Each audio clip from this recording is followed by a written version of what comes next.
Very good. Welcome to the podcast, Jonathan. Thank you, Thomas. Thank you for the invitation. Thank you.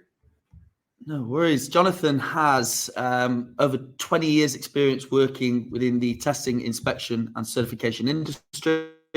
You've worked globally in sales leadership roles as well as operational positions, and actually has recently made the move to CTI to be their Vice President of Northern Europe and the Netherlands. So really, really excited to have you on. So on the customer side, how do you develop and maintain strong relationships with your key customers?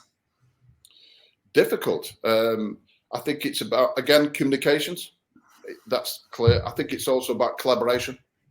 And I think it's about that word consistency and continuity. So, if you look at collaboration, one of the things I've learned from mistakes I've made in the past is that you have a set of accounts and you just appoint someone, you appoint someone to an account, and maybe the chemistry, the background, the personalities just don't gel and work.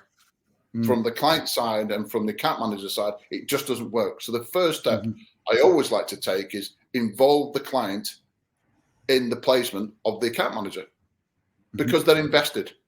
They feel part of the process. They are part of the process, and then there's more of a chance of it being successful than rather than just supplanting a key account manager or a salesperson on an account. So that collaboration and you're involving them. And it's a process. So I think the collaboration's very important. Communication, quick, clear, transparent communication with clients. Whether it's good or bad, you've got to communicate openly, transparently, and quickly with clients on news, and they respect you for that. They may not like the message you're giving them, but they'll always respect you for it in the longer term. And you build a reputation and trust built on that. And that's really very, very, very key.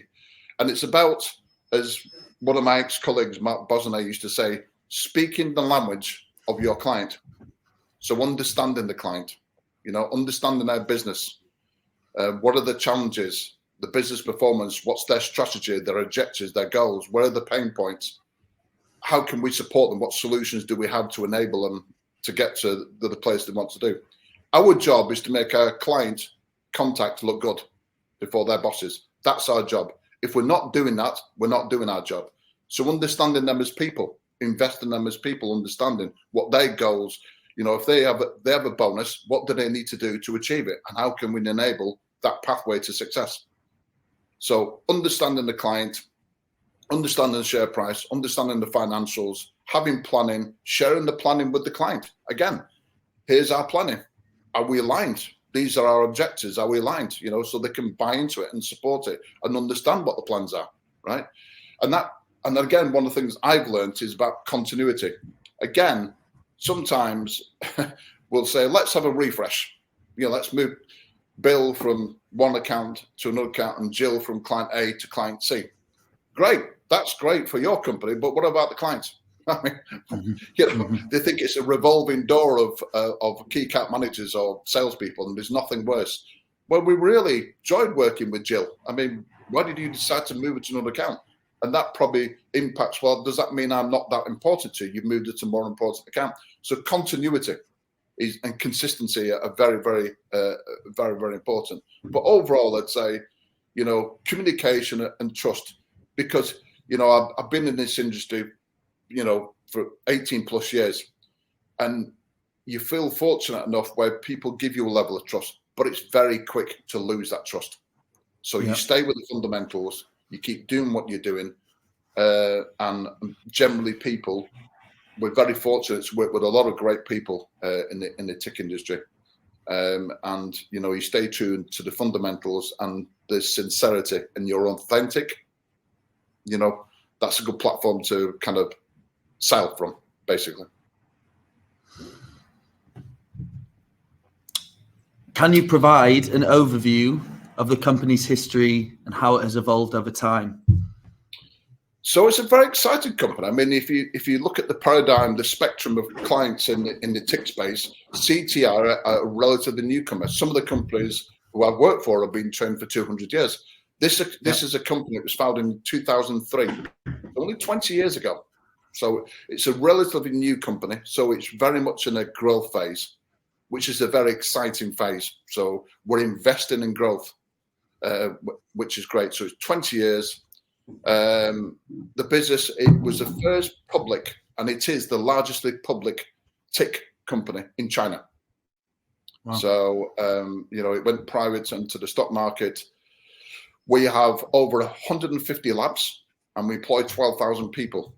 So it's across a range, a broad spectrum of services. So from life sciences and pharma to food, environmental, agri, consumer goods. So we've really got the full spectrum of services, product lines that we can offer and work with our clients. So from 20 years, 2003, we've had astronomical high double-digit growth in terms of our revenue. So last year we reported revenues of $732 million. We're anticipating we're going to deliver a 15% organic growth on that. So we're going to be around about 830, 820, 825 million dollars. And one of the big drivers to our business was the appointment of Richard Shentu in 2018 as the CEO of CTI Group. So Richard had a hugely successful EVP career with SGS over 20 years, based in Geneva. So we're delivering, you can see the actual impact that Richard has had on the organization. One, in terms of the business performance, so our operating profit is growing, again, double digit every year. Mm-hmm. And also the diversification and the strategy. So one of the big strategies that we have is really to invest in growth and really build and diversify internationally. So take what we've done hugely successfully in China and do that on the international markets, which we're already showing that we're doing and having some success at doing that. And we're very ambitious, and we're going to keep investing in that through mergers and acquisitions. And we invest a lot of money in research and development, over $60 million a year. We have over 300 patents that we own. So wow. It's all about investment. So it's hugely exciting, the cycle of where we're at, and it's going to continue to grow, and it's going to continue to be successful. And that's why I'm very honored and pleased to be part of that. Awesome. So just on that then, so what is the core mission and vision of the company? So the core mission and vision of the company, it's really about our core values are innovation, people advancement, integrity, lean management. So those are some of our core values, and our mission statement is to be working side by side by our clients.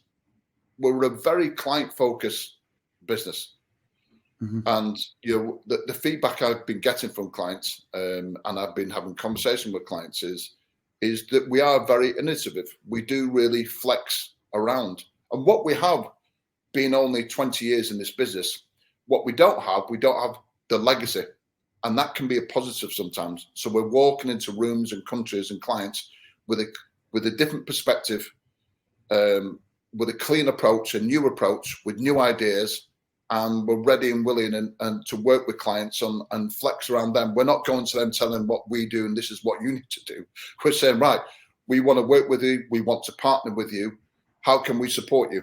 And how can what are the challenges in your business, and these are the solutions that we can work collaborative together. And that's another one of our core values is collaboration, working together in partnership, in true partnership. So we're not coming together with a set of off-the-shelf products that we have to just fit into a client because we're trying to meet a sales target. We're coming in here with our belly hungry.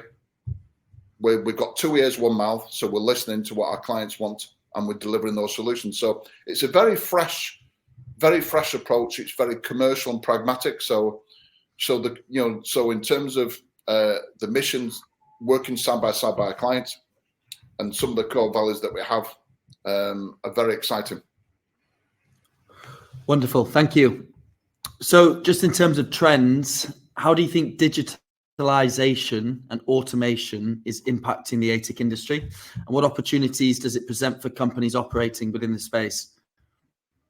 Yeah, it's a great question. I'd say obviously what we know on a global scale, we've gone through some really tough years, COVID, post-COVID.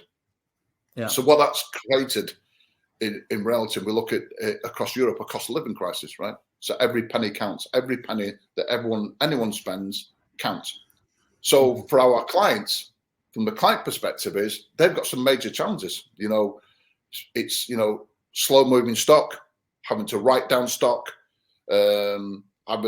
discounting heavily, which is hitting margins, and some of those margins have been absorbed by the retailers, but some of those margins have been absorbed by the supply chain.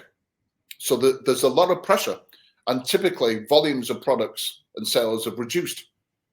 So and a lot of the volumes that were coming into retailers are reduced, so they're getting smaller shipments, but less often, because they're not holding the stock that they were 5 years ago. The suppliers hold on to stock. The suppliers holding the fabric, whatever it is. So there are more changes. The orders are more last minute, little and often. So there's a lot of cost pressure there. So in terms of the TIC industry, we're at the end of the line. Before the products are shipped, we're the guys who are signing off and approving the product. So we're not immune from that. So of course, it puts a lot of pressure on our pricing, right? So, and if we went back, as you know, Thomas, 10 years, there were probably 3 or 4 major international TIC companies then. 5 years, there's more. Now, there's a lot of companies in that space, including CTI, relatively young, 20 years. So there's a lot of competitive pressure. So all of that leads to cost pressure. So that means in the back-end operations, we need to be more automated. We need to be automated. Our processes, we've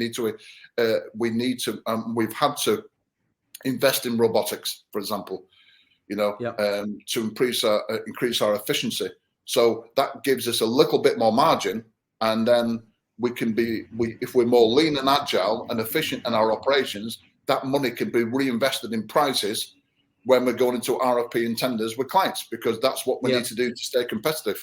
So leaner operations, and a lot of that is driven through through technology, AI technology. There are lots of different. We hear a lot about AI, but I mean, from my experiences, I've seen a number of applications of AI within the TIC industry. An example, for years, I mean, I can't recount how many budgets and forecasts that I've taken part in. But why not use AI, machine learning technology, to take the pain out and take the subjectivity out of forecasting and using the technology? Because the AI machine learning can digest hundreds, millions of data points, crunch those numbers, monitor, learn. And actually what I've seen it myself in terms of application. The forecasting can be 98% plus accurate. So it takes a lot of human interaction from people like myself, accounts, finance people. We don't need that input. We can automate that process, leverage technology. In a lab environment, one of the biggest comments or complaints you'd hear from clients: why do we always do the same test? Why do we do the same test on the same product every single year? And we know a high percentage of those tests are never going to fail. So why do we do them? So obviously, if you move out the legislative mandatory requirements, but the performance testing we're talking about here. So actually, why don't we leverage AI technology again and look at it takes the subjectivity out of it, digest the data, look at where the failures are, the recurring failures are, and focus and use AI and say, actually, this is what you should be testing. This is smart testing. You're testing 20% and testing 80%. The value to the lab is it's better for our operational capacity. It means we can give capacity to other work. We can plan the capacity more efficiently, and for the clients, the benefit is obviously it's quicker, it reduces costs significantly, and that's going to So there are different applications for AI and opportunities for AI, even from a sales perspective. I've experienced it myself with AI. So in a company, as with our clients, we like to think that our clients and the tech industry have got great systems and tools. That's not true. If you imagine, a lot of retailers and some TIC providers have been 200 years, 150 years. And can you imagine the amount of legacy systems that have been built up? Yeah. And they don't talk to each other. So you have data, masses of data, right? But getting access to that data and being able to get some insights, not data, is very difficult. But leveraging AI, for example, let me give you a practical example. Let's say you're working for a TIC provider who do inspections, they do testing, and they do auditing. So you've got 3 sets of clients. There would be a crossover with some of those clients, but sometimes there's not. So using AI data, machine learning algorithms, you can digest the data from all those different 3 business lines. And invariably what it will come back, it will tell you, well, actually, client A uses you for inspections and audits, but doesn't use you for testing, cross-selling, and vice versa. So leveraging new technology like AI for different applications, very exciting applications, and it needs to be managed, but definitely it's more and more, and that's what clients really expect us to do, because that's what they're doing themselves, and we have to be, we crawl, we walk, we run, and that's what we have to be. We have to be running with our clients, not crawling. Thank you. So actually flicking back, can you discuss your company's approach to fostering innovation and driving research initiatives? Yes, Thomas. Yeah, it's as alluded to before. It's one of our core values. We talk about people advancement. We talk about innovation. So we invest over $60 million a year into R&D. In fact, we were the first third-party independent research company in China in the TIC industry. Right? Yeah. So we invest millions of dollars a year, work in collaboration with some of the top universities and learning institutions in China and internationally. As I said, we've developed over 300 patents. So we really do believe about investing, and part of that is the people advancement is the talent pool. By working with these large successful academic institutions, it gives us a pathway to some of the best talents, and then bringing them on and mapping out a career where they can develop a career in a fast-growing company that's now an international company. So you've got geographical mobility that you can offer to people. So innovation, and that's what I see within the company, is innovation is absolutely, it's not just one of our core values, it's something that we live and do every single day. And Richard, as the CEO of the CTI Group, believes, and real time we invest monies. So we're in a fortunate position that we're growing, we're in the growing path. And our operating profit is increasing double digit. So we've got the headroom to make these investments for the future and for our clients. So I'm really encouraged by that. Fantastic. So closing question. If you could look back in time and give yourself some advice as a 21-year-old, what would that be? That's a good question. I think my thought would be, Thomas, is to look forwards. If I look back in my life, and I'm 59 years of age now, right? So, and I look back to maybe when I was 21, it's maybe spent a lot of time. You can spend a lot of time being retrospective and looking back, and you're not happy with things. And obviously, I told you about touched about my little bit of my upbringing.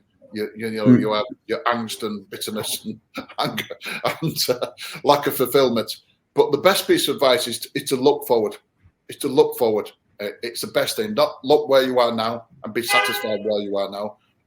Don't look back in anger, but look forward. I'm a big believer in positive thinking. I believe the power of positive thought. So my piece of advice would be look forward, be positive, and always be open and transparent. They're the 3 critical pieces of advice I would share. Thank you so much for coming on, Jonathon. It's been great to speak with you. My pleasure. Thank you, Thomas. Awesome. Thank you. Thank you.